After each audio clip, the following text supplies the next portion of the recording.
कर्नाटक के वज़ीर हज वक्फ माइनॉरिटी वेलफेयर और हेल्थ और फैमिली वेलफेयर के मिनिस्टर यूटी कादर आज कर्नाटक हज भवन पहुँचे। यहाँ हज पोर्टफोलियो मिलने के बाद वो पहली मरतबा आए थे और उन्होंने यहाँ रिव्यू मीटिंग भी ली और हज कमेटी के मेंबरान, हज कमेटी के चेयरमैन जुल्फ़कार टीपू, हज कमेटी के दीगर मेंबरान यहाँ मौजूद रहे और तमाम लोगों ने हज कमेटी के ताल्लुक़ से, हज भवन के ताल्लुक़ से डेवलपमेंट वर्क पर बातचीत की। रिव्यू मीटिंग के बाद उन्होंने मीडिया से बात करते हुए तफसीलात भी बताए। उन्होंने कहा कि आने वाले दिनों में 4 मकामात पर हज भवन बनने जा रहे हैं, जिसमें मंगलूर में बहुत जल्द हज भवन की आगाज़ हो जाएगा, तामीरी काम का आगाज़ हो जाएगा और साथ ही गुलबर्गा और हुबली, इसके साथ ही बीदर में भी होने के इम्कानात हैं, वहाँ भी ज़मीन देखी गई है।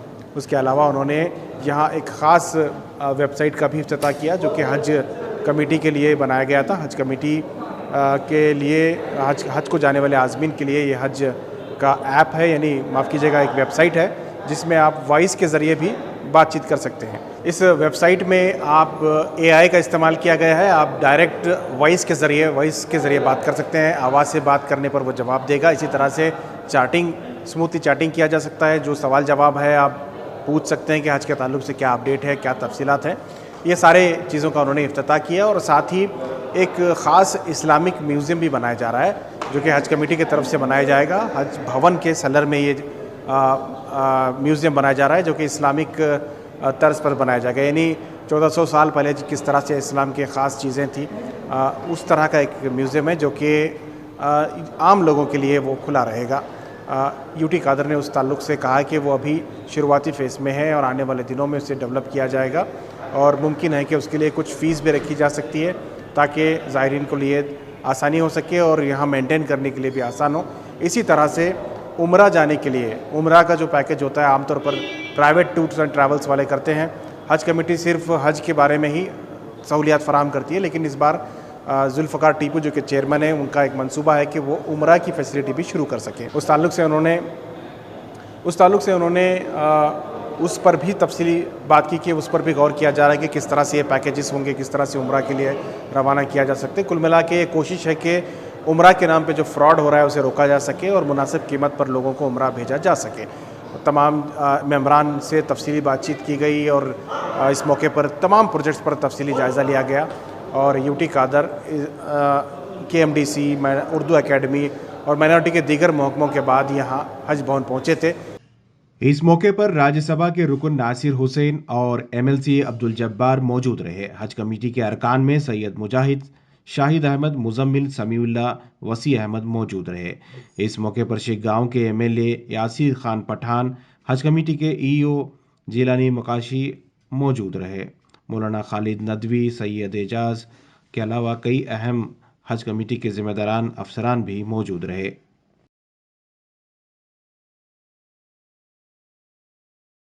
जानने की कोशिश करते हैं यूटी कादर ने क्या कहा है, प्रेस कॉन्फ्रेंस में क्या कहा है, तफसीलें बताते हैं। ಇವತ್ತು ನಮ್ಮ ಜೊತೆಯಲ್ಲಿ ರಾಜ್ಯ ಹಜ್ ಕಮಿಟಿಯ ಅಧ್ಯಕ್ಷ ಅಂತ ಜುಲ್ಫಿಕರ್ ಟಿಪ್ಪರ್ ಅವರು, ಇವತ್ತು ನಮ್ಮ ಜೊತೆಯಲ್ಲಿ ನಮಗೆ ಅತ್ಯಂತ ಗೌರವಿತರು ರಾಜ್ಯ ಸಭೆಯಲ್ಲಿ ಇವತ್ತು ವಿಫಲ ಮುಖ್ಯ ಸಚೇತಕ, ನಮ್ಮ ಪ್ರತಿಪಕ್ಷದ ಮುಖ್ಯ ಸಚೇತಕರಾಗಿರುವಂಥ ನಾಸಿರ್ ಹುಸೇನ್ ರವರು, ವಿಧಾನ ಪರಿಷತ್ ಸದಸ್ಯ ಅಂತ ಜಬ್ಬಾರ್ ಅವರು, ವಿಧಾನಸಭೆಯ ಸದಸ್ಯ ಅಂತ ಯಾಸಿರ್ ಪಠಾಣ್ ಅವರು, ನಮ್ಮ ಸಮಿತಿಯ ಕಮಿಟಿಯ ಸದಸ್ಯ ಅಂತ ಮುಜಾಹಿದ್ ಇರಲಿ, ಮುಜಮ್ಮಿಲ್ ಇರಲಿ, ಮತ್ತು ವಾಸಿಲ್, ಶಾಹಿದ್, ಸಮಿ ಹಾಗೂ ಇಲ್ಲಿದ್ದ ಸದಸ್ಯರು ನಮ್ಮ ಅಧಿಕಾರಿ ವರ್ಗದಲ್ಲಿ ಇದ್ದಾರೆ. ಕರ್ನಾಟಕ ಹಜ್ ಕಮಿಟಿ ಇವತ್ತು ರಾಜ್ಯದಲ್ಲೇ ಒಂದು ಅತ್ಯುತ್ತಮವಾದ ಹಜ್ ಸಮಿತಿ ಎಂದು ಆ ಗೌರವ ಪಡೆದಿದೆ.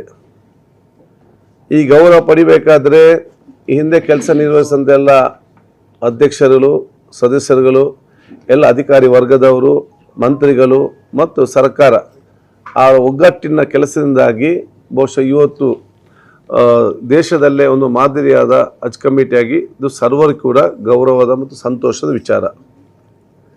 ಈ ಒಂದು ವ್ಯವಸ್ಥೆ ಏನಿದೆ, ಇವತ್ತು ರಾಜ್ಯ ರಾಷ್ಟ್ರ ಮಟ್ಟದ ನಾವು ಈಗ 1ನೇ ಸ್ಥಾನದಲ್ಲಿದ್ದೇವೆ, ಅದನ್ನು ಇನ್ನಷ್ಟು ಉತ್ತಮವಾಗಿ ತಗೊಂಡು ಹೋಗುವುದೇ ಅದು ನಮ್ಮೆಲ್ಲರ ಇವತ್ತು ಜವಾಬ್ದಾರಿ. ಅದಕ್ಕೇನೆಲ್ಲ ಸಹಕಾರ ಬೇಕು ಅದಕ್ಕೆ ಸಂಪೂರ್ಣವಾದ ಸಹಕಾರವನ್ನು ನಾನೊಬ್ಬ ಸಚಿವನಾಗಿ ಸರ್ಕಾರದ ಮುಖಾಂತರ ಒದಗಿಸಿಕೊಡ್ತೇನೆ ಅಂತ ಹೇಳಲಿಕ್ಕೆ ನಾನು ಇವತ್ತು ಬಯಸ್ತೇನೆ. ನಮಗೆ ಈಗಾಗಲೇ ಸಲಹೆ ಸೂಚನೆ ನೀಡಲು ನಾಸೀರ್ ಹುಸೇನ್ ಅಂತ MP ಗಳು, ಮನ್ಸೂರ್ ಅವರು, ಇದರಲ್ಲಿ ಅನುಭವ ಪಡೆದಿರುವಂಥ ಜಮೀರ್ ಅಹಮದ್ ಅವರು, ಅದೇ ರೀತಿ ನಮ್ಮ ರಹೀಮ್ ಖಾನ್ ಅವರು, ನಸೀರ್ ಅಹಮದ್ ಅವರು, ನಮ್ಮ ಎಲ್ಲ ಹಿರಿಯರು ಇವತ್ತು ಯಾರು ನಮ್ಮ ರಿಜ್ವಾನ್ ಅವರು ಎಲ್ಲರೂ ಕೂಡ ಸಹಕಾರ ಕೊಟ್ಟು ಜೊತೆಯಾಗಿ ಸರ್ವರಿಗೆ ಕೂಡ ಗೌರವ ಬರೋದು ಕೆಲಸ ನಾವು ಇವತ್ತು ಮಾಡ್ತೇವೆ. ಇದಕ್ಕೆ ಅನುಗುಣವಾಗಿ ನಾನು ಇವತ್ತು ಈ ವರ್ಷ ಟೋಟಲ್ ಹಜ್ ಯಾತ್ರಿಗಳು ಈಗಾಗಲೇ ಅವಕಾಶ ಸಿಕ್ಕಿದವರು ಅಪ್ಲಿಕೇಶನ್ ಹಾಕಿದವರು 17,569. ಸರ್ವರಿಗೆ ಕೂಡ ಅವಕಾಶ ಸಿಕ್ಕುವುದಿಲ್ಲ. ಅಲ್ಲಾಹ್ ತಾಲಾ ಯಾರನ್ನು ಇಚ್ಛಿಸ್ತಾನ ಅವರೆಷ್ಟೇ ಕಷ್ಟ ಇದ್ದರೂ ಕೂಡ ಅವರು ಅಲ್ಲಿಗೆ ಪವಿತ್ರವಾದ ಸ್ಥಳಕ್ಕೆ ಹೋಗಿ ಮುಟ್ತಾರೆ. ಇನ್ನೊಬ್ಬ ಎಷ್ಟೇ ಅನುಕೂಲಸ್ಥಿದ್ರೂ ಕೂಡ ಆ ಒಂದು ಸಮಯದಲ್ಲಿ ಅವರಿಗೆ ಮುಟ್ಲಿಕ್ಕೆ ಆಗುವುದಿಲ್ಲ. ಅದಕ್ಕೆ ಇವತ್ತು ನಮ್ಮೆಲ್ಲರೂ ಕೂಡ ನಮ್ಮೆಲ್ಲರ ಪರವಾಗಿ ನಮ್ಮನ್ನೆಲ್ಲ ಪ್ರತಿನಿಧಿಸಲಿಕ್ಕಾಗಿ ಸುಮಾರು 11,069 ಜನ ಇವತ್ತು ಆಯ್ಕೆ ಆಗಿದ್ದಾರೆ. ಅವರಿಗೆ ಬೇಕಾಗುವಂಥ ಎಲ್ಲ ಟ್ರೈನಿಂಗ್, ಅವರಿಗೆ ಆರೋಗ್ಯಕ್ಕೆ ಸಂಬಂಧಪಟ್ಟಾಗಿರುವಂಥ ಎಲ್ಲ ಇವತ್ತು ಗೈಡ್ಲೈನ್ಸ್ ಮತ್ತು ಅದಕ್ಕೆ ಬೇಕಂದ ಸವಲತ್ತುಗಳು ಇಲ್ಲಿಗೆ ಬಂದಾಗ ಬಹುಶಃ ಅವರಿಗೆ ಅವರ ಕುಟುಂಬಸ್ಥರಿಗೆ ಇಲ್ಲಿ ಬೇಕಾಗುವಂಥ ಎಲ್ಲ ವ್ಯವಸ್ಥೆ ಇಲ್ಲಿಂದ ಅತ್ಯಂತ ನೆಮ್ಮದಿಯಿಂದ ಸಂತೋಷದಿಂದ ಒಂದು ಪಾವಿತ್ರ್ಯತೆಯಿಂದ ನಿರ್ಮಿಸಲಿಕ್ಕೆ ಬೇಕಾಗುವಂಥ ಎಲ್ಲ ಮೂಲಭೂತ ಸೌಕರ್ಯವನ್ನು ಇವತ್ತು ಕೊಡಲಾಗಿದೆ. ಅದನ್ನು ಇವತ್ತು ಏರ್ಪಡಿಸಲಾಗುವುದು. ಅದಕ್ಕಾಗಿ ಈಗಾಗಲೇ ಹಜ್ ಕಮಿಟಿಯ ಅಧ್ಯಕ್ಷರ ಸದಸ್ಯರ ನೇತೃತ್ವದಲ್ಲಿ ಅವರೇ ಇವತ್ತು ಕಾರ್ಯಕರ್ತರನ್ನು, ವಾಲಂಟಿಯರ್ಸನ್ನು, ಸ್ವಯಂ ಸಂಘದ NGOಸ್ಗಳನ್ನು ಇವತ್ತು ಆಯ್ಕೆ ಮಾಡಿಕೊಂಡು ಇವತ್ತು ಅವರಿಗೆ ಅವಕಾಶ ನಾವು ಮಾಡಿ ಇವತ್ತು ಕೊಡ್ತೇವೆ. ಇದರ ಜೊತೆಯಲ್ಲಿ ಈಗಾಗಲೇ ಒಂದು ವೆಬ್ ಪೋರ್ಟಲನ್ನು ಕೂಡ ಪ್ರಪ್ರಥಮ ಬಾರಿಗೆ ಒಂದು ಮಾಡೆಲ್ ಆಗಿ ಇವತ್ತು ವೆಬ್ ಪೋರ್ಟಲ್ ಕೂಡ ಇವತ್ತು ಪ್ರಾರಂಭ ಆಗಿದೆ. ಇವತ್ತು ನಮ್ಮ ರಾಜ್ಯದ ಯಾವುದೇ ಜನತೆಗೂ ಕೂಡ ಹಜ್ಜಿಗೆ ಸಂಬಂಧಪಟ್ಟಾಗೆ ಏನೆಲ್ಲ ಇವತ್ತು ಮಾಹಿತಿ ಬೇಕು ಆ ಎಲ್ಲ ಮಾಹಿತಿಯನ್ನು ಕೂಡ ಅವ್ರು ನೇರವಾಗಿ ಅವರ ಕೈ ಅಂಗಳದಲ್ಲಿ ಮೊಬೈಲ್ನಿಂದಲ್ಲ, ಮೊನ್ನೆ ಕಂಪ್ಯೂಟರ್ನಿಂದಲ್ಲ ಬಹುಶಃ ಅದು ಪಡೆದುಕೊಳ್ಳುವಂಥ ಒಂದು ಅವಕಾಶ ಇವತ್ತು ಅವರಿಗೆ ಸಿಕ್ಕಿದೆ. ಬಹುಶಃ ಇದೊಂದು ವಿನೂತನವಾದ ಒಂದು ಸಿಸ್ಟಮನ್ನು ಇವತ್ತು ತಂದಿದ್ದಾರೆ. ಅದರ ಜೊತೆಯಲ್ಲಿ ಬಹುಶಃ ಇವತ್ತು ಅದರಲ್ಲಿ ಎರಡು ಕೂಡ ಅವಕಾಶ ಇದೆ. ಒಂದು ಬಹುಶಃ ನಮಗೆ ಯಾರಿಗೆ ಟೈಪ್ ಮಾಡಲಿಕ್ಕೆ ಅವಕಾಶ ಟೈಪ್ ಮಾಡ್ಬೋದು, ಟೈಪ್ ಮಾಡಲಿಕ್ಕೆ ಕಷ್ಟ ಆಗ್ಬೋದು, ಬರೀ ವಾಯ್ಸಲ್ಲಿ ಕೇಳಿದರೆ ಬಹಳ ಸ್ಪಷ್ಟವಾದ ಉತ್ತರ ಕೊಡುವಂಥ ಒಂದು ವ್ಯವಸ್ಥೆ ಇವತ್ತು ಆಗುವಂಥದ್ದು. ಅದಕ್ಕಾಗಿ ಕಾಲದ ಮತ್ತು ಆಧುನಿಕ ತಂತ್ರಜ್ಞಾನದೊಟ್ಟಿಗೆ ಹಜ್ ಕಮಿಟಿಯು ಜೊತೆಯಾಗಿ ಹೋಗುತ್ತಿರುವುದು ನಮಗೆ ಕೂಡ ಅತ್ಯಂತ ಗೌರವ ಅಂತ ಹೇಳಲಿಕ್ಕೆ ನಾನು ಇವತ್ತು ಬಯಸ್ತೇನೆ. ಇದರ ಸದುಪಯೋಗವನ್ನು ಕೂಡ ಸರ್ವರು ಕೂಡ ಪಡ್ಕೊಳ್ಬೇಕು. ಮತ್ತು ಇದೀಗ ಪ್ರಾರಂಭ ಆದದ್ದು ಅಷ್ಟೇ, ಇದಕ್ಕೆ ಕೆಲವು ಮಾಹಿತಿಗಳು ಇನ್ನೂ ಕೂಡ ಫೀಡ್ ಆಗ್ತಾ ಬರಬೇಕು. ಆದ ಕಾರಣ ಕರೆಕ್ಷನ್ ಆ್ಯಂಡ್ ಎರರ್ ಸ್ಟಾರ್ಟಿಂಗಲ್ಲಿ ಇದ್ದೇ ಇರ್ತದೆ. ಅದಕ್ಕಾಗಿ ಎಲ್ಲರೂ ಕೂಡ ಇವತ್ತು ಸಹಕಾರ ಕೊಡಬೇಕಂತ ಕೂಡ ಹೇಳಲಿಕ್ಕೆ ನಾನು ಇವತ್ತು ಇಚ್ಛಿಸುವಂಥದ್ದು. ಬಹುಶಃ ಇವತ್ತು ಹಜ್ ಕಮಿಟಿಯ ಈ ಒಂದು ಹಜ್ ಭವನದಲ್ಲಿ ಬಹುಶಃ ಸುಸಜ್ಜಿತವಾದ ಆಡಿಟೋರಿಯಂ ಕೂಡ ಇವತ್ತು ರೆಡಿಯಾಗಿದೆ. ಮುಂದಿನ ಕೆಲವೇ ದಿನಗಳಲ್ಲಿ ಆ ಒಂದು ಅತ್ಯುತ್ತಮವಾದ ಮತ್ತು ಸರ್ವರಿಗೂ ಕೂಡ ಪ್ರಯೋಜನ ಆಗುವಂತಹ ಸುಮಾರು 750 ಸೀಟಿಂಗ್ ಕೆಪಾಸಿಟಿಯ ಇವತ್ತು ಆಡಿಟೋರಿಯಂ ಕೂಡ ಇವತ್ತು ಸಮಾಜಕ್ಕೆ ಇವತ್ತು ಅರ್ಪಿಸಲಾಗುವುದು. ಅದರಿಂದ ಆರ್ಥಿಕತೆ ಒಂದು ವ್ಯವಸ್ಥೆ ಕೂಡ ಪಡ್ಕೊಳ್ಳಿಕ್ಕೆ ಈಗಾಗಲೇ ಅದನ್ನು ಚರ್ಚಿಸಿ ಹಜ್ ಕಮಿಟಿಯವರು ಅದನ್ನು ತೀರ್ಮಾನ ಇವತ್ತು ಮಾಡ್ತಾರೆ. ಬಹುಶಃ ಇವತ್ತು ಈ ಒಂದು ಹಜ್ ಭವನದ ಕಟ್ಟಡ ಹಜ್ ಯಾತ್ರಿಗಳ ಕಾಲದಲ್ಲಿ ಮಾತ್ರ ಅಲ್ಲ, ಮತ್ತೆ ಕೂಡ ಪ್ರಯೋಜನ ಆಗಬೇಕಂತ ಹೇಳಿಕೊಂಡು ಬಹುಶಃ ಐತಿಹಾಸಿಕವಾದ ಮತ್ತು ಒಂದು ಪಾವಿತ್ರತೆಯ ಇವತ್ತೊಂದು ಇಸ್ಲಾಮಿಕ್ ಮ್ಯೂಸಿಯಮನ್ನು ಕೂಡ ಇಲ್ಲಿ ಪ್ರಾರಂಭ ಮಾಡಲಿಕ್ಕೆ ತೀರ್ಮಾನ ಕೂಡ ಅತ್ಯಂತ ಶ್ಲಾಘನೀಯ ಅಂತ ಹೇಳಲಿಕ್ಕೆ ನಾನು ಇವತ್ತು ಬಯಸುವಂಥದ್ದು. ಇದು ಬರೀ ನಮ್ಮ ಬೆಂಗಳೂರಿಗೆ ಮಾತ್ರ ಅಲ್ಲ, ಬಹುಶಃ ಆಲ್ ಇಂಡಿಯಾದಂತಹ ಯಾತ್ರಿಗಳು ಕೂಡ ಇಲ್ಲಿ ಬಂದಾಗ, ವಿದೇಶದವರು ಕೂಡ ಇಲ್ಲಿ ಬಂದ ಸಂದರ್ಭದಲ್ಲಿ ಅವರಿಗೂ ಕೂಡ ಇಲ್ಲಿ ಬಂದು ನೋಡಿ ಹೋಗುವಂಥ ಅವಕಾಶ ಆದರೆ ಇದಿಡೀ ಹಜ್ ಭವನದ ಆ ಒಂದು ಈ ಪರಿಸರಕ್ಕೆ ದೊಡ್ಡ ಮಟ್ಟದ ಕೊಡುಗೆ ಇವತ್ತು ಆಗ್ತದೆ. ಅದು ಕೂಡ ಆದಷ್ಟು ಇವತ್ತು ಬೇಗನೆ ಪ್ರಾರಂಭ ಮಾಡಲಿಕ್ಕೆ ಏನೆಲ್ಲ ಸಹಕಾರ ಬೇಕಾ ಎಲ್ಲ ಸಹಕಾರವನ್ನು ಕೊಡಲಾಗುವುದು. ಇದರ ಜೊತೆಯಲ್ಲಿ ನಮ್ಮ ಹಜ್ ಭವನವನ್ನು ನಮ್ಮ ರಾಜ್ಯದ 4 ಕಡೆ ಪ್ರಾರಂಭ ಮಾಡಲು ಇವತ್ತು ಉದ್ದೇಶಿಸಲಾಗಿದೆ. 1 ಮಂಗಳೂರಿನಲ್ಲಿ, 2 ನಮ್ಮ ಹುಬ್ಳಿ, 3ನೇ ಗುಲ್ಬರ್ಗ, ಬಹುಶಃ 4ನೇ ಇವತ್ತು ಬೀದರ್ನಲ್ಲಿ ಕೂಡ ಇವತ್ತು ಆಸಕ್ತಿಯಿಂದ ಜಾಗ ಎಲ್ಲ ಒದಗಿಸಿ ಕೊಟ್ಟಿದ್ದಾರೆ. ಅದನ್ನು ಕೂಡ ಇವತ್ತು ಸರ್ಕಾರ ಮತ್ತು ಹಜ್ ಕಮಿಟಿ ಅವರು ತೀರ್ಮಾನ ಮಾಡಲಾಗುವುದು. ಒಟ್ಟಾರೆಯಾಗಿ ಈಗ ಮಾಡುವಂಥ ನಮ್ಮೆಲ್ಲ ಕೆಲಸ, ಅದು ನಾನು ಮಂತ್ರಿ ಆಗಿರಲಿ, ನಮ್ಮ ಸದಸ್ಯರಿರಲಿ, ಶಾಸಕ ಮಿತ್ರರಿರಲಿ, ಕಮಿಟಿ ಅವರಿರಲಿ, ಚೇರ್ಮನ್ ಇರಲಿ, ಇದೆಲ್ಲವೂ ಕೂಡ ಭವಿಷ್ಯದ ಜನಾಂಗಕ್ಕೆ ಮತ್ತು ಇನ್ನು ಹುಟ್ಟಿ ಬರುವಂಥ ಮಕ್ಕಳಿಗೆ ಇದು ಬಿಟ್ಟು ಕೊಡುವಂಥ ದೊಡ್ಡ ಮಟ್ಟ ಆಸ್ತಿ ಸಂಪತ್ತನ್ನು ಹೇಳಲಿಕ್ಕೆ ನಾನು ಇವತ್ತು ಬಯಸ್ತೇನೆ. ಆ ಉದ್ದೇಶದಿಂದ ನಾವು ಇವತ್ತನ್ನು ಹಂತವಾಗಿ ಇವತ್ತು ಪ್ರಾರಂಭ ಇವತ್ತು ಮಾಡ್ತಾರೆ. ನಾವು ಎಷ್ಟೆಷ್ಟು ಚೆನ್ನಾಗಿ ಇವತ್ತಿದ್ದರೆ ಅದು ನಮ್ಮ ಹಿರಿಯರು ಕೊಟ್ಟದ್ದನ್ನು ನಾವು ಇವತ್ತು ಉಪಯೋಗಿಸಿ ಮಾಡ್ತಾ ಇದ್ದೇವೆ. ನಾವಿನ್ನು ಹೋಗುವಾಗ ಇದನ್ನು ಬೇರೆಯವರಿಗೆ ಉತ್ತಮವಾಗಿ ಬಿಟ್ಟುಕೊಡೋ ಜವಾಬ್ದಾರಿ ನಮ್ಮದು. ಅದಕ್ಕಾಗಿ ನಾವೆಲ್ಲ ಒಗ್ಗಟ್ಟಿನಿಂದ ಎಲ್ಲರ ಸಹಕಾರ ಪಡೆದುಕೊಂಡು ಒಂದು ರಾಜ್ಯ ಮತ್ತು ರಾಷ್ಟ್ರದಲ್ಲಿ ಮಾತ್ರ ಅಂತಾರಾಷ್ಟ್ರೀಯ ಗುರುತಿಸಿಕೊಳ್ಳುವಂಥ ಹಜ್ ಭವನ್ ಅಥವಾ ಹಜ್ ಭವನ ವ್ಯವಸ್ಥೆಯನ್ನು ನಾವಿಲ್ಲಿ ಮಾಡಲಿಕ್ಕೆ ಎಲ್ಲರ ಹಜ್ ಕಮಿಟಿ ಅಧ್ಯಕ್ಷ ಸದಸ್ಯರ ನಮ್ಮೆಲ್ಲ ಜನಪ್ರತಿನಿಧಿಗಳ ಸಹಕಾರದಿಂದ ನಾವು ಕೆಲಸ ಮಾಡ್ತೇವೆ ಅಂತ ಹೇಳಲಿಕ್ಕೆ ನಾನು ಇವತ್ತು ಬಯಸ್ತೇನೆ. ಹಜ್ ಯಾತ್ರೆ ಅಲ್ಲದೆ ಉಮ್ರಾ ಯಾತ್ರೆನೂ ಸಹ ಪ್ರಾರಂಭ ಅದು ಇದೆ. ಇಲ್ಲ, ಅದನ್ನು ಕೂಡ ಪ್ರಾರಂಭ ಮಾಡಬೇಕು, ಅದನ್ನು ಪ್ರಾರಂಭ ಮಾಡ್ತೇವೆ. ಇದರಿಂದ ಏನಾಗ್ತಂದ್ರೆ ಹೌದು, ಪವಿತ್ರವಾದ ಉಮ್ರಾ ಯಾತ್ರೆ ಇವತ್ತು ಹಜ್ ಯಾತ್ರೆಗೆ ಬಹುಶಃ ಎಲ್ಲರಿಗೆ ಆಸೆದರೂ ಕೂಡ ಎಲ್ಲರಿಗೂ ಹೋಗ್ಲಿಕ್ಕೆ ಆಗುವುದಿಲ್ಲ. ಆ ಒಂದು ಸಂದರ್ಭದಲ್ಲಿ ಮೊದಲು ಒಂದು ಉಮ್ರಾ ಯಾತ್ರೆ ಹೋಗಿ ಬರುವಂಥ ಒಂದು ಕನಸನ್ನು ಮತ್ತು ಆಶೆಯನ್ನು ಕೂಡ ವ್ಯಕ್ತಪಡಿಸ್ತಾರೆ. ಈ ಸಂದರ್ಭದಲ್ಲಿ ಈಗ ಪ್ರೈವೇಟ್ ಏಜೆನ್ಸಿ ಮಾತ್ರ ಅದನ್ನು ನಡೆಸುವುದು. ಕೆಲವರು ಸರಿಯಾಗಿ ನಡೆಸ್ತಾರೆ, ಕೆಲವರು ಸರಿಯಾಗಿ ನಡೆಸೋದಿಲ್ಲ. ಇನ್ನು ಕೆಲವು ಭಾಳಷ್ಟು ಕಾಸ್ಟ್ಲಿ, ಭಾಳಷ್ಟು ಇವತ್ತು ಕಂಪ್ಲೇಂಟ್ ಕೂಡ ಇದೆ ಪ್ರತಿಯೊಂದು ಕಡೆಯಿಂದ. ಇಲ್ಲಿ ಹೋದ ನಂತರ ಬಹುಶಃ ಅವರಿಗೆ ಆಗುವ ಸಮಸ್ಯೆಗಳು, ಬರುವಾಗ ಸಮಸ್ಯೆಗಳು, ಯಾರು ಕೂಡ ಒಂದು ನೆಮ್ಮದಿಯಿಂದ ಸ್ವಾಭಿಮಾನ ಧೈರ್ಯದಿಂದ ಹೋಗುವಂಥ ವ್ಯವಸ್ಥೆಯಲ್ಲಿ ಇಲ್ಲ. ಒಮ್ಮೆ ಕರೆಕ್ಟಾಗಿ ಹೋಗಿ ಬಂದರೆ ಸಾಕಂತೇಳಿ ಆ ಭಾವನೆಯಿಂದ ಹೋಗ್ತಾರೆ. ಅದರ ಜೊತೆಯಲ್ಲಿ ರೇಟ್ ಕೂಡ ವಿಪರೀತವಾಗಿರ್ತದೆ.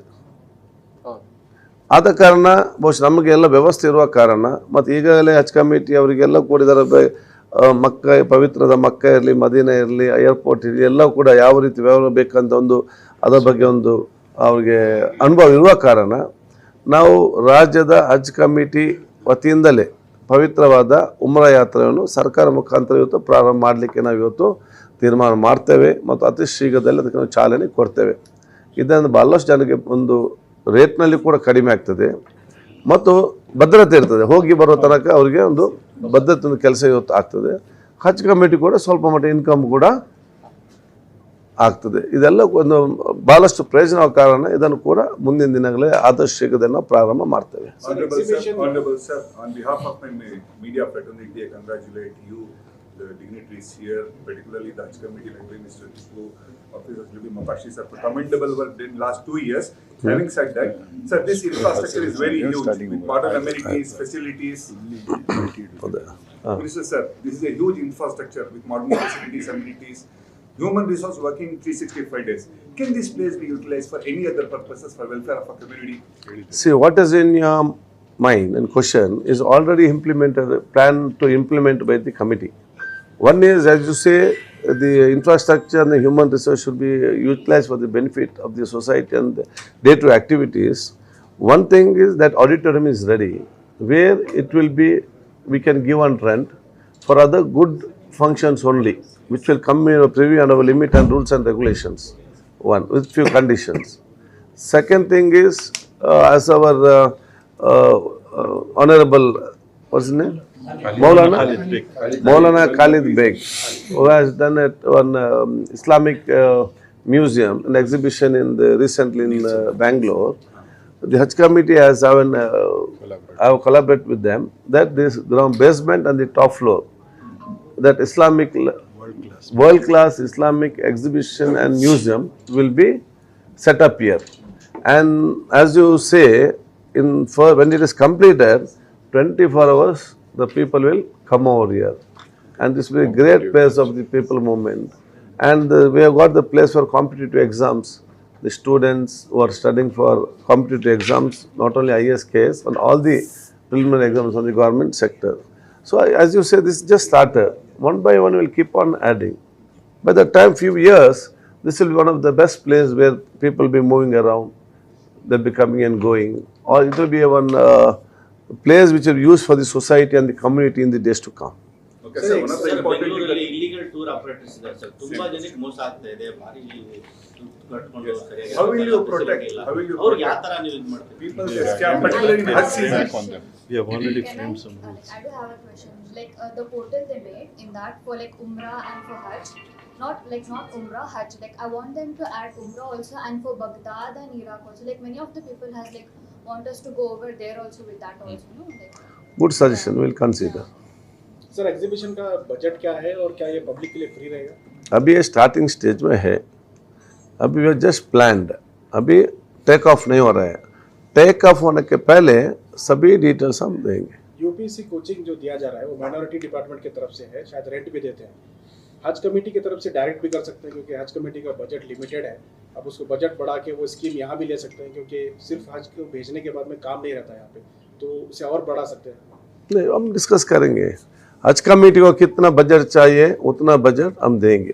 Sir, two things उसमें we come- observed in the last Hajj 2026 is concerned. One is regarding these watches, the gadgets, something which was relevant or irrelevant. Kiran Rijiju Center, thousands of rupees lost, not used there. Second thing, regarding this children age category, last minute, unfortunately, most of the children had to cry. Now this time, will you bring out some kind of a mechanism before you also, unnecessary things are not added because every single rupee Haji pays comes from a savings of years and years. So we'll discuss this with our State Hajj Committee chairman, members and representatives. Whatever things should be set right here, we'll do it here. Whatever should be set right in the Central Hajj Committee, we'll go there, we'll meet and we'll give a request to set it right. We have got two Rajya Sabha MPs also with us. They will take the lead and we'll be with them. Suggestion ये भी आ रही है sir, ground floor में मस्जिद होना चाहिए या फिर वो कर रहे हैं सर। हज भवन का काम बहुत डिले है, हमारे साल सवाल पूछते हैं, 4-5 सालों से हर बार बोला जाता है कि पूरा है, कुछ अपडेट नहीं मिल पाता। मैंगलोर का पूरा टोटल 4 हज भवन जो 3 बनने वाले नहीं, और सच है।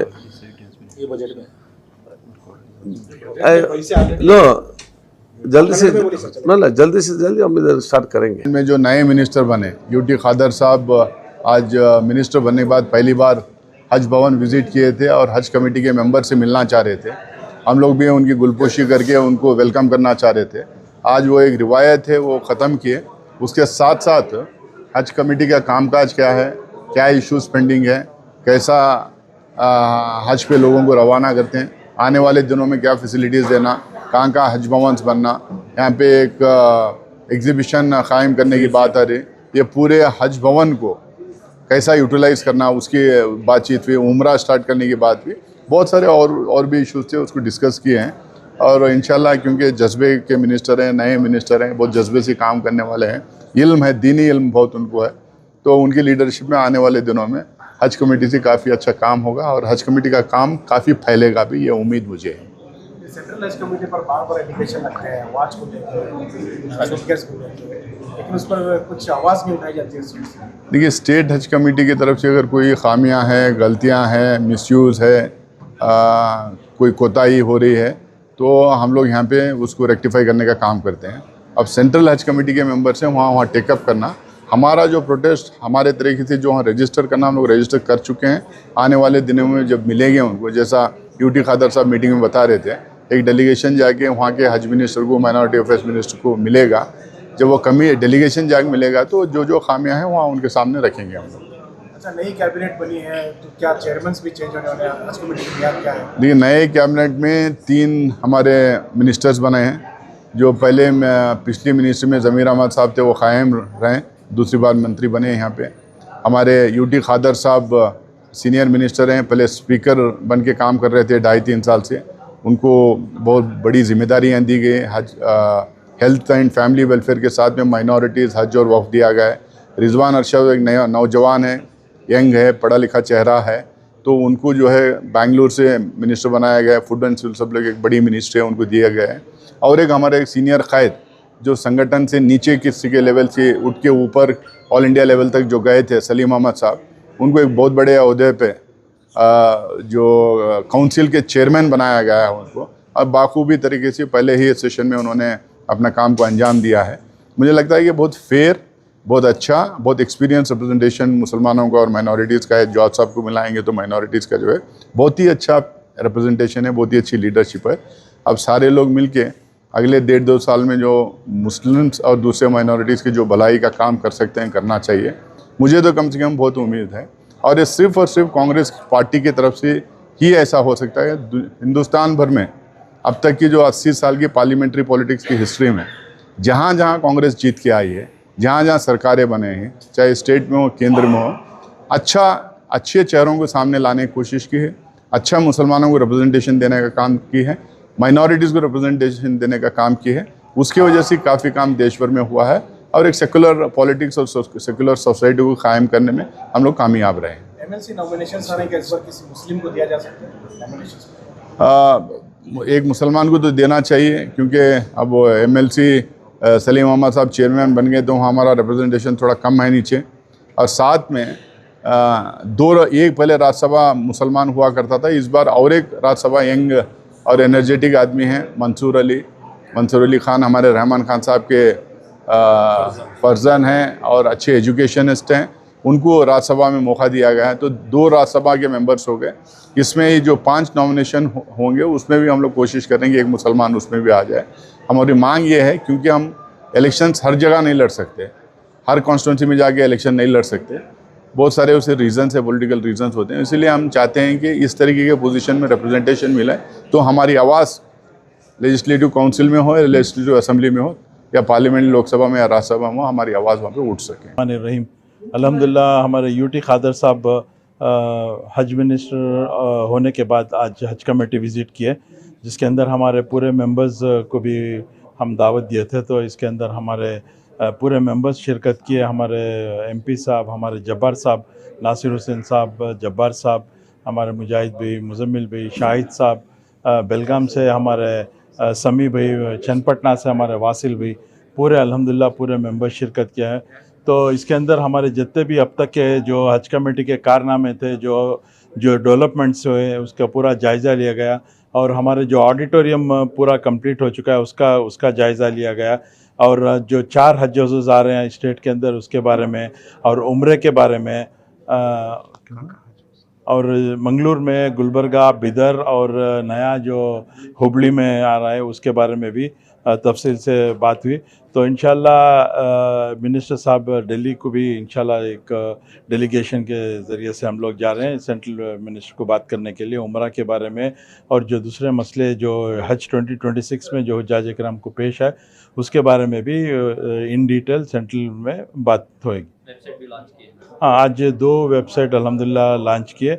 और हमारी हज कमेटी में जितने भी हमारे कायद BZ ज़मीर अहमद ख़ान साहब हो, हमारे जितने भी मेंबर्स हो, हमारे स्टाफ हो, हमारे तमाम वॉलंटियर्स जो भी काम किए अल्हम्दुलिल्लाह, उसके बारे में जो हमारे ज़मीर साहब की खिदमत रही है उसके बारे में भी हमारे यूटी खादर साहब को बोले हम लोग।